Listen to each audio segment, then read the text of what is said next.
They say marketing is a madman's game. So now we turn it over to the Marketing MadMen with Nick Constantino and Trip Job on Extra 106.3 FM. MadMen, Nick Constantino. And I'm with Amanda Sypherd of American Bible Society.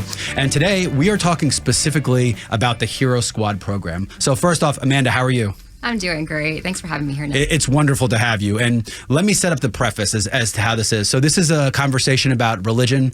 This is a conversation about mental health. This is a conversation about veterans.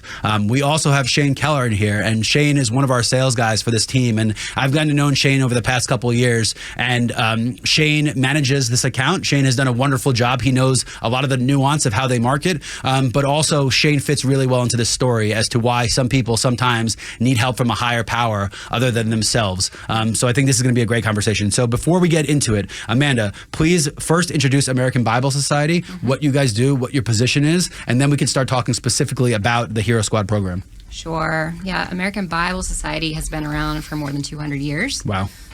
We are in the business of just engaging people with God's Word. Okay. And so we have translation projects, we have programs, we have a lot of opportunities just for people to reach the Bible and understand the Bible. Okay. And so the Hero Squad was just birthed a few years ago. It's part of our Armed Services Ministry. Okay. Part of the organization, which we've been giving Bible to troops for 200 years. And so we have a long, long legacy in sharing God's Word with troops. But Hero Squad is one of our newer programs, and it's our first family expression for military. Wonderful. So for some technical things, Christianity, Christian, and New Testament, Old Testament, doesn't matter. We like it all. The word of God in the Bible. Okay. And I only ask because you never know. So I just wanted to make sure we're clear. Sure. So one of the things we spoke about before the show was that this is not necessarily about religion. This is about a mental health crisis. And one of the things that I've known, and I've studied this and I've listened to podcasts on this, is that it is an unequivocal truth that if you are part of a religious community, really any community, that you have positive benefits across mental health. That it's similar to a family unit versus being single and a loner. It is similar to these things, and that I believe that any religion, anytime you can gather people together to share some common goal and common viewpoint is a positive thing. So let's talk about, you guys did a study to talk about some of the issues plaguing this country with mental health and how COVID. Talk about that study, because that study is going to say why this exists and how much success you guys had and what people can do to help your cause. Sure. So even just stepping back a little bit, like let's place ourselves before COVID. And so here we are, 2019, the CDC did some studies, and 15.1% of adolescents experienced a major depressive episode. So I crunched some numbers, right? And so there's I know. Here I am. I'm a numbers nerd here. So there's 1.3 billion kids, adolescents across the world. So that's 195 million adolescents that experienced a major depressive episode. 36.7 had persistent feelings of sadness and hopelessness. That's 477 million kids who are feeling hopeless and depressed. Like as I'm like crunching these numbers, I'm like getting emotional. and what's crazy is for so many different reasons, right? Because our brain immediately goes to what we know, and in this country it is because of social media, it is because of these things. But like there are plenty of kids in the world that never even seen a phone, let alone social media, and are depressed because they can't get water. So we're setting up a huge amount of people that are unhappy, depressed, and feeling feelings that need, again, where this community comes into it. Okay, so that's just children. I don't even want to know what the numbers are. That's just adolescents, right, absolutely. So, of course, then we can say, post-COVID, even worse. That's a given, and that's a no. And again, mostly because of the isolation. You are now isolating. The thought of community has ended. Your family unit becomes that much more. And a lot of times, kids go to school to escape the family dynamic. And maybe the family dynamic is messed up, so they go to school to escape it, and they find some solace there. So now we add an extra layer onto this, and we have military children. And so the average military child is moving a minimum of usually around 8 times or so throughout their lifetime. They are uprooting and changing all their friends. They're being separated from parents. They're fearful of losing a parent. And so they have these extenuating circumstances that are, potentially harder than the average. Yeah, pretty messed up. We can say it. Yeah. So these kids are facing 27 to 50% higher risk for depression, suicidal ideation, and not to mention the problems that their parents have from the PTSD and the stress that are put on them from being in the military. Exactly. Now they're growing up seeing that the constant fear of daddy's going to leave, mommy's going to leave. Exactly. Now you're being raised by one parent, and then the stress put on that one parent. I mean, it is a story as old as time, unfortunately. Right. Okay, so we have a study to set this up. So a lot of people need help nowadays. I mean, you have the Surgeon General's trying to put a warning on social media saying this is going to destroy your mental health. Like, we're getting to that point. And, I think that's a little extreme. I think, like, as important as that is, when they put warnings on cigarettes, that's not what made people stop smoking cigarettes. It was putting a tax on them that stopped people from smoking cigarettes. Sure. So I understand the premise here, but I think structurally and systematically there's more that has to be done. So talk about Hero Squad, talk about how this comes in here, talk about the good you do, because, again, obviously there is a problem. Sure. So we started doing the research and just realized that there was there's more than 1.6 million military kids, and there's a need here. There's not a lot of services. There's very few programs out for the children of the military. There's a lot of veteran services. There's a lot of services for troops. And you say a lot, but one of the things I found, they're very fractured, and it's very hard for veterans to actually find the information. We work with, and we've actually had Scott Johnson from the Warrior Alliance, and his company exists to facilitate the link between the services that are out there and the people that need to find them. There is so not only, again, the kids need it, but the parents don't even know where to find these services. I'm not saying they don't exist, because we've done a good job of setting them in place, but we have done a bad job of connecting them. And one of the reasons is that military people were taught to be subservient and follow instructions. And once they are out, there's no one giving them instructions of what to do next. And it is very hard for them to find information. So again, all these things trickle down to children now. So again, just want to set this up in some prior knowledge we've had on this show. So keep going. Absolutely. So we built this program, and the premise is essentially it's an opportunity for families to come together and unify and not only engage in God's word, but do fun activities together that are bringing them together and building connection. And so we send out families a custom camo welcome box, and it's filled with first Bibles that are age appropriate and one for caretakers.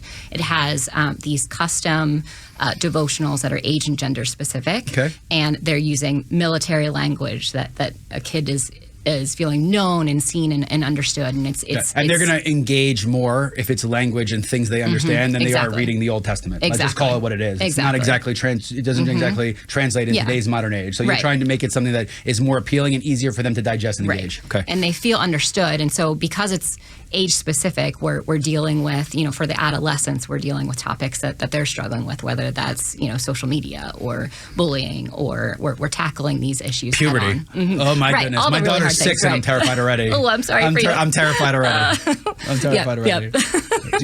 Yeah, that's okay. So and so after they receive their welcome box, they also have a Bible activity that they can. It's a tangible object lesson that they can engage with a family, and have a little fun, and we give parents some like cues, questions to ask, to really just dive into really good conversation. I think sometimes we're afraid to have solid conversation as a family, and what do we ask? So we put it out there for them. And after the initial welcome box, every quarter, children are receiving their new age-specific devotionals right to their doorstep, wherever their doorstep is. We follow them around the country, and a new activity for that's seasonally appropriate for the families to engage in together. And so it's this constant rhythm of God's word mixed with fun and encouraging togetherness. And distraction is the wrong word, but sometimes people just need a distraction from their lives. And if that distraction is engaging and community building, then again, it sounds like a dirty word, but distraction, half the times in our lives, what we need is distraction. Well, and it's funny that you say that, because a lot of parents reached out to me after receiving either their welcome box or their deliveries thereafter. And just the tangible thing of receiving a box, like, moms will say, my husband's deployed right now. It's been a really depressing time. My kid is acting up. And just having the distraction of getting this little box and like opening up gifts and being able to smile was a game changer. And to be clear, when we go out and my kids are really annoying and bothering me, like we buy them gifts. Right. Like it's despicable and I hate it. And then I have to get I don't know if that's the best method, but it's a method. It's the worst method because they take everything for granted. So now that being said, God bless my wife, because the gifts tend to be like science kits and things that like at least they're trying to stem and because like toys are, you just see it. I mean, I grew up very different than my kids did, and my toys were so cherished because I had like 6 of them, and they were like really the coolest things, you know. So you're giving them a distraction that also has a purpose and gives them gives them purpose, which is a completely different story. So I have a question for you. I need you to think on this one, okay? Because then we're going to go to Shane for a second. So the question is that there have been a lot of religious texts. There have been a lot of religions. What is it about the Bible as a book that has stood the test of time, and why is it something that this day we are using in these instances? So I'll come back to you because it's a profound question. There's a lot of ways to go here. So Shane, before we do, so again, as I've gotten to know you, you had a pretty traumatic life experience, okay? Correct. And Shane came on, didn't know he was going to be on, and we completely threw him into this fire. So he's doing great. The profound experience and the hardship and everything you went to, I'm curious if you looked towards religion, to community, to some of the things we're talking about after, to get you through the hardship in which you endured. I did. I've always had... I grew up Catholic. I was raised Catholic, so I grew up very religious. You didn't bring your rosary? I have mine hanging from my mirror like every good Italian Catholic does. Yeah. Good.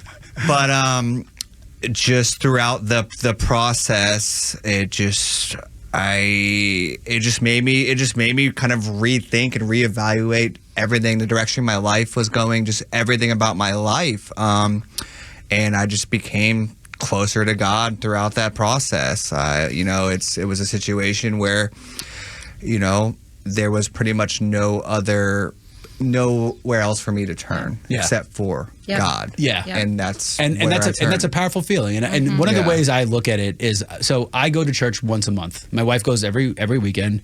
She's very involved. Our kids go to Catholic school. I go once a month, and I really don't like it. And the reason I don't like it is because for me, this is not engaging me. These are stories from people that don't relate to me. However, the way I think about it is I'm going to be at a point in my life where I'm going to need to look to God. And if I didn't put my time in now, then who am I?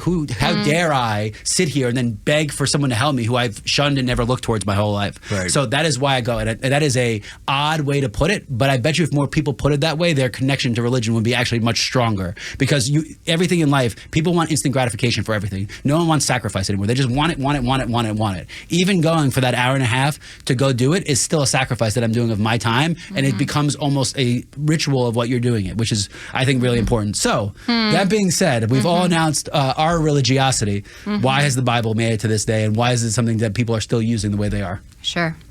So I think that, let's look at the story of the gospel, right? And so for hundreds of years, there was a foreshadowing of Christ. Christ shows up, and not only did he,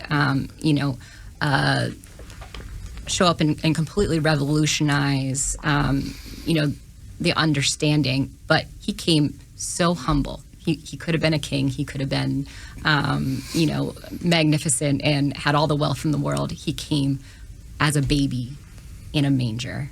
And it was just such a beautiful, humble thing. He humbled himself. He sacrificed himself.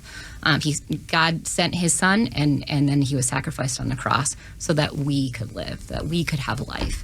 And it's such a powerful, compelling story to be known and loved and seen, and you're accepted no matter what you do, no matter how much you sin. There's nothing that can separate us from the love of our Savior. Yeah. So it's just a really beautiful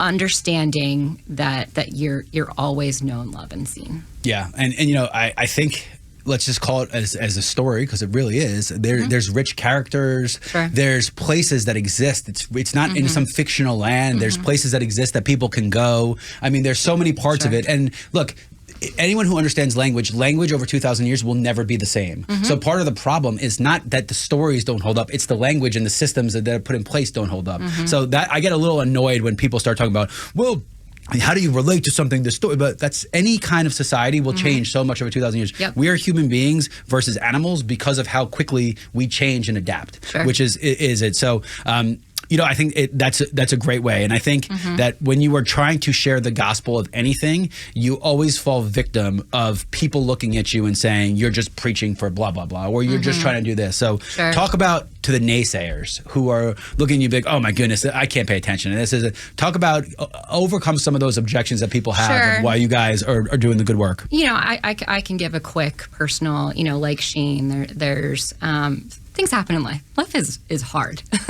Getting harder.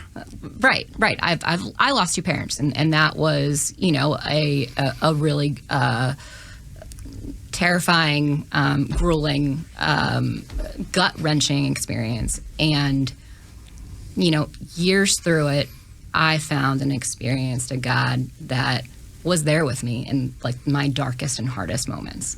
He's a personal God who loves me and cares for me and never left me for a second. And so it's just that personal relationship that makes you feel whole and cared for and can lift you above grief and carry your grief for you. Yeah. So it's that personal piece that's just you have to find it. You know, I can't shove that on anyone. Yeah. However, the feeling of wholeness and worthiness that he gives. And I think one of the most powerful things is you don't always have to be looking for it. Sometimes people find it because of situations when they're not looking for it or when they least expect it. And I think that's when the people who are the most committed and the most powerful. Yeah. All right, so that was pretty intense. So let's take a half a step back. Now let's get into some of the technical things. Yeah. So you guys are a huge organization. How many care packs are you sending out? How many people are coming to engage with you? Talk about some scale and some scope, because then I want to finish this segment just talking about the good work, and then we're going to end with how people can find you, and more importantly, what they can do to join this good fight. Sure. Yeah, so we piloted the program back in, just kind of crazy again how the timing seems too uncanny, but in 2020, I think it was November of 2020, we launched the program. And so we slowly started trickling out a plan of engaging chaplains to spread the word for us. Very, very modest, humble beginnings. And over time, we enrolled a couple thousand or so. And so in March of 2021 was when the first welcome boxes started ushering out to our families. And I remember this month so well because that first week in March is when it felt like, my world turned upside down, because overnight it was almost kind of like a viral experience where our enrollments doubled in a day. There were thousands of new interests just because of the organic word of mouth spread. The military, I don't know if you have any military friends, but they are such a strong, interconnected community. Yeah. And when they when you support them, they support you. So they've had something arriving that they so appreciated, and it was so valuable to them that they started posting on social media and just spreading the word organically.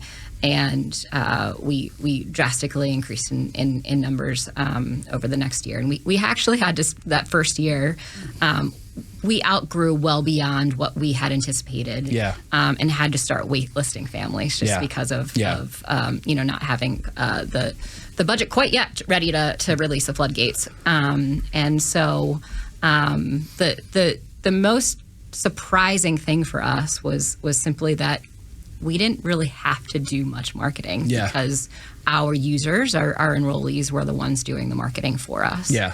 And let's be clear, that is a form of marketing, right? To find a niche audience that with that sort of virality built into it, right? Like, let's not share any secrets because now people are going to try to steal your technique here, and it doesn't always work that way. The barrier to entry is now higher. But like, whether it was a on purpose form of marketing, but that was the marketing, and the strongest form of marketing by far, and I don't let anyone ever tell you otherwise, is word of mouth advertising. Right. Now, the problem is, and what most people do wrong is sometimes they take those communities for granted. Sure. And one of the most important things is to be loyal loyal and to make sure that community knows you're really there for them. Because if anything I know about veterans, they can smell a fake. Yes. I actually did a speech in front of about 70 Eddie vets, and I was sitting there and I was like, oh my God, what do I say? I go, no matter what you say, don't say anything about vets because you're gonna botch it.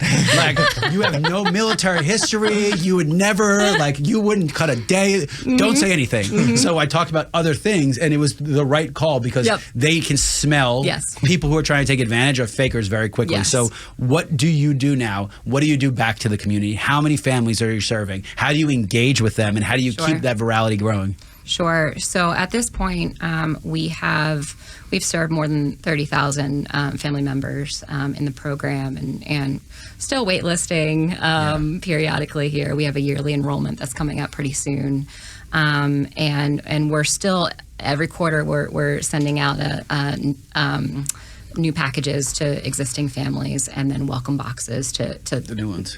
New families that have enrolled.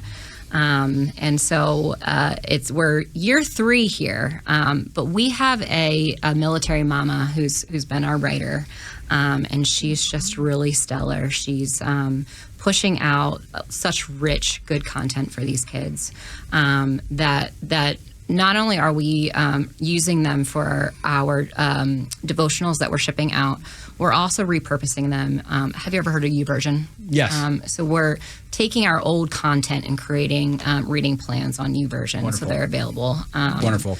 And we have, almost 200,000 subscribers to our content on YouVersion, which has been really exciting. Wonderful. And then in addition to the box distribution, we have what we're calling our digital program. And so all of our devotionals, our family activities are available online. We're sending parents, because we kind of see this as an opportunity to disciple, we'll call it disciple, parents in how to teach them how to teach their children about the Word, how to engage their kids in the Word.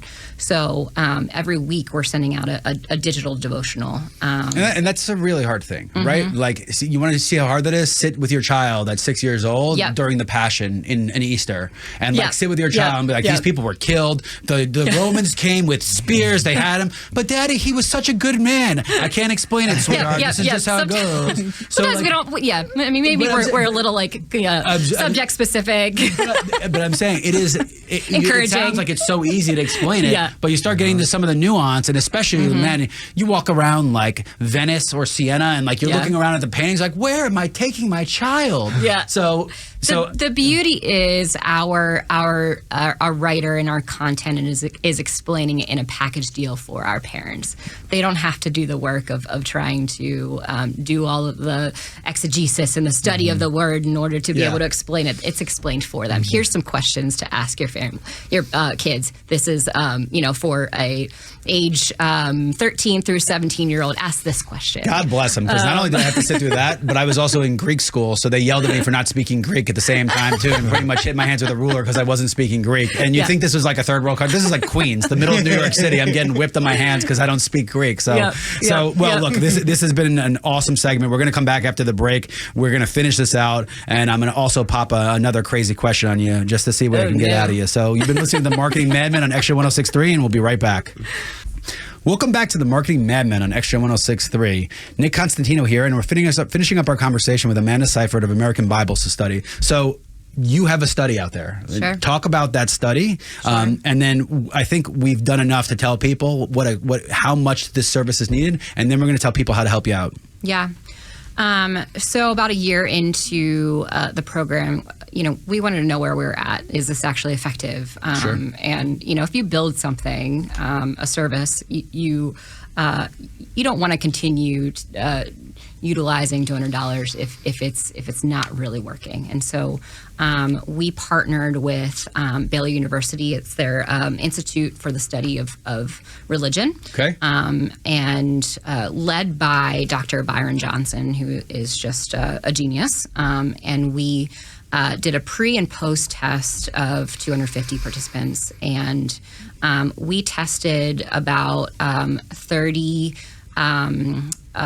just indicators of well-being. So some are positive, like happiness and good behavior, and then some were negative, like anxiety and depression.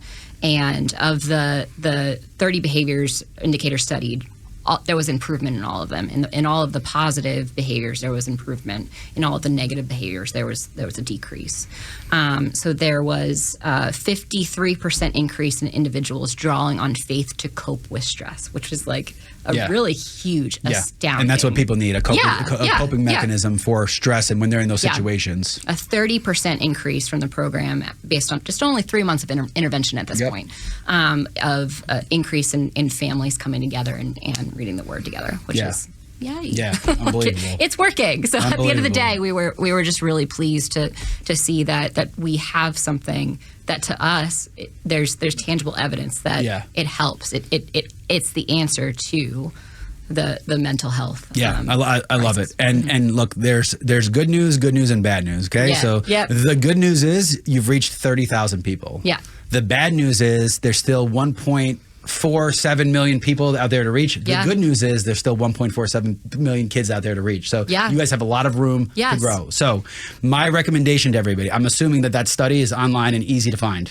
We're getting there. Okay. So when it does, start with the study, because a lot of people read, and then they go to the study. If you can see those results from the study, you might move even quicker. So tell people how to find you, where they can find you, where they can engage with the content. Talk about all that, and then we'll talk about what they can do to help grow this thing. Yeah, no, that's great.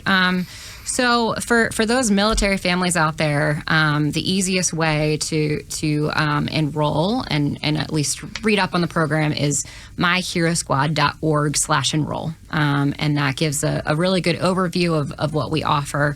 As soon as they say that side again, because people are going to slow and again, just because. I'm even going to give a www. There you go. myherosquad, HEROSQUAD.org. myherosquad.org. Okay. Yeah, and then there's different paths that you can take from the main site. There's either the donation page with a very clear link. There's the enroll page. There's if chaplains are listening to this and they want to help us spread the word, or church leaders, or anyone that even just really is interested in the program, there's an opportunity to be sent a resource kit with information and brochures to spread the word for us. So we're looking for folks at the end of the day to really help us get the word out there that we exist. Yes, you don't want to wait. You don't want to wait list anymore. Right. You don't want to wait list the people that desperately need this help. Because sometimes, I don't want to be that morbid guy, but sometimes it's too late if they don't get the resources that they need. And we see how fleeting life is and how quickly things change. And the state of the world right now is, I don't want to get all doomsday-ish, but it's pretty terrifying to raise children in. So, what about donations? I'm assuming anything helps. I'm assuming you have recurring monthly fees. Talk about that stuff. Let's just make it really clear how people can help. Sure. So on our donation page, we have an opportunity to give on a monthly basis, whether that's $19 or $50. We have some suggested amounts, but of course, as you said, if it's a one-time gift and it's $100 and that's what you feel compelled to give, that helps, and that $100 is ultimately blessing a family and helping them cope with military-related stress. Yeah. So any gift is a huge help. If monetary donation isn't a possibility, really just spreading the word that we exist, telling your military friends that we have a service that's free for them. If they have a kid that's age 3 through 17, and they are either active duty or veteran, we are out there and we want to serve, and we have a lot of resources to be able to do so. So tell your military families.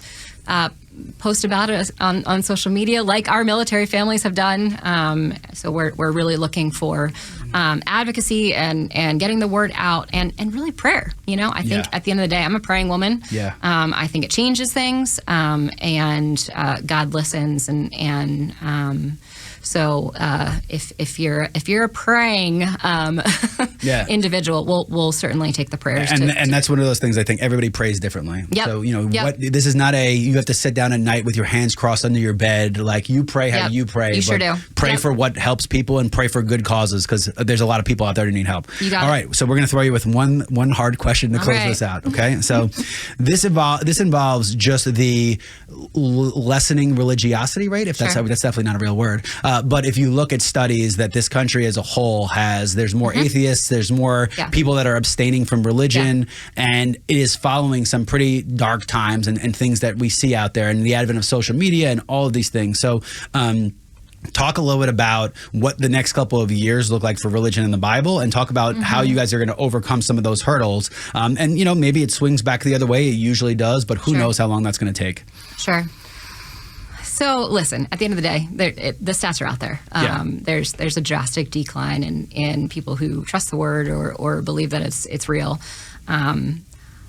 I believe that even though we're on the decline, it is just such a beautiful opportunity. There's more people to show that they can be known and seen and loved. And so I'm not scared. I'm not scared of the decline. American Bible is not scared of the decline. I think to us, it just says that we have more people to show that there's more to life. Life is hard, and we have an answer. We have God is a game changer and a quality of life changer. And so we're here to continue to dig our heels in and just show that the gospel is enough.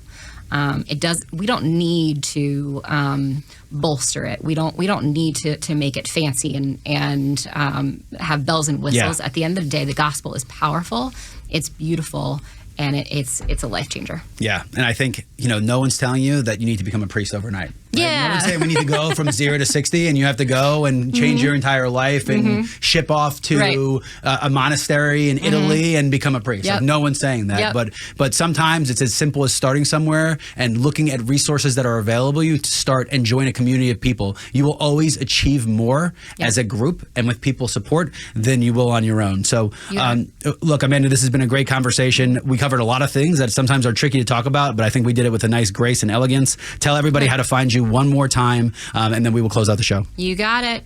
So it's myherosquad.org is our website, and so we are looking forward to just listeners, visiting our website and praying and just sowing in and spreading the word for us. We really appreciate all of you. So you heard the good word, and you heard it right here on the Marketing MadMen, and we will catch you next week.